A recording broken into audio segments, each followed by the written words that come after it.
Hello अस्सलाम वालेकुम। उम्मीद करता हूँ सब लोग ठीक ठाक होंगे। आप लोगों ने वीडियो का थंबनेल तो पढ़ लिया होगा, इसलिए बिना टाइम वेस्ट किए चलते हैं आज की हमारी वीडियो की जानिब। अगर आप लोगों को वीडियो अच्छी लगे तो वीडियो को लाइक करें, चैनल को सब्सक्राइब करें और बेल आइकन पर क्लिक करके ऑल पर क्लिक कर दें ताकि हमारी हर न्यू आने वाली वीडियो आप तक बआसानी पहुँच सके। तो चलो चलते हैं वीडियो की जानिब।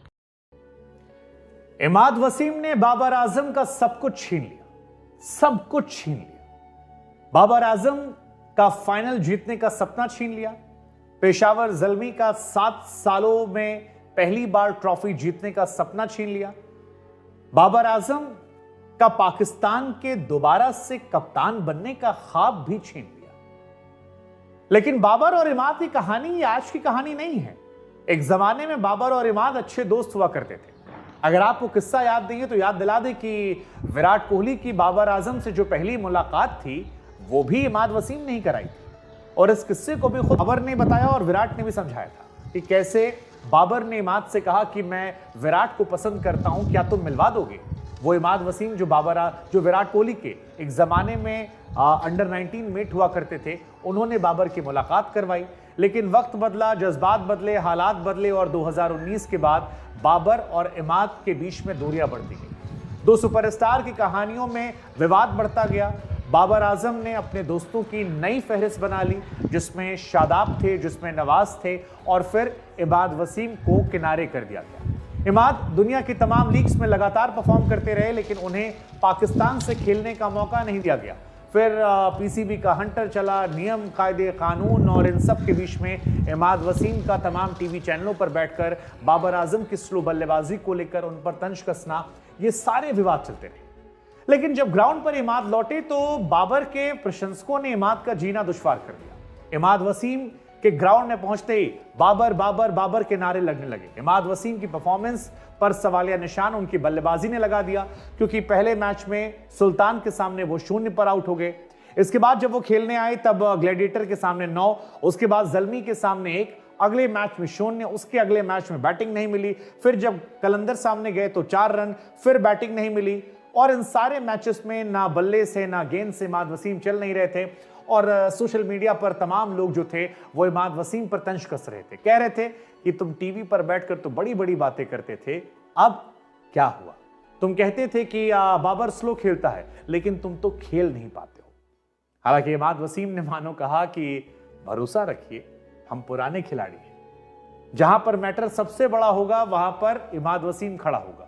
और यही कारनामा इमाद वसीम ने करके दिखाया। इमाद वसीम ने आखिरी के 3 मैच इस्लामाबाद यूनाइटेड को जिताए। आप याद कीजिए उनका मैच मुल्तान सुल्तान के सामने, आखिरी ओवर तक मैच गया था। सामने तेज गेंदबाज अब्बास अफरीदी थे और कहर पर कहर जा रहा था। फहीम अशरफ का विकेट गिर चुका था। इमाद काम थे, कूल थे, कंपोज थे और आखिरी की 2 गेंदों पर एक छक्का एक चौका मारकर उस मैच को उन्होंने खत्म कर दिया था। वो मैच ही वजह बना कि इस्लामाबाद यूनाइटेड ने टॉप 4 में क्वालिफाई कर दिया। अगर इस्लामाबाद यूनाइटेड की तरफ से इमाद उस मैच में रन नहीं बनाते तो शायद वो यहां तक नहीं पहुंच पाते। इसके बाद अगली लड़ाई जो थी वो और बड़ी थी। क्वेटा ग्लैडिएटर के सामने वो पहुंचते हैं। बल्ले से भले ही 4 रन बनाए, लेकिन जब गेंद मिली तो ग्लैडिएटर को प्लेऑफ 1 में चारों खाने चट कर दिया। पहला ओवर गेंदबाजी करने आए और शुरुआत में ही वो क्वेटा, जिसके टॉप 3 को लेकर उसे गुरूर था, जेसन रॉय उनके पास से, सौद शकील उनके पास से, उन सारे बड़े बड़े नामों को उन्होंने चकनाचूर कर दिया। 4 ओवर गेंदबाजी की, 3 विकेट निकाला, 12 रन दिए और अपनी टीम की जीत सुनिश्चित की। जहां मैटर बढ़े वहां इमाद वसीम खड़े। उस मैच में जीत का असर यह रहा कि इस्लामाबाद यूनाइटेड प्लेऑफ 2 में गई, जहां पर पहले प्लेऑफ मैच के मुकाबले में जो पेशावर ज़ल्मी हार कराई थी उनसे मुकाबला था। यह मैच भी एक तरफा हो गया था, क्योंकि इस मैच में लगातार विकेट गिरे थे। इस मैच में इनकी टीम की हालत खराब थी। इस्लामाबाद यूनाइटेड लगातार संघर्ष कर रही थी।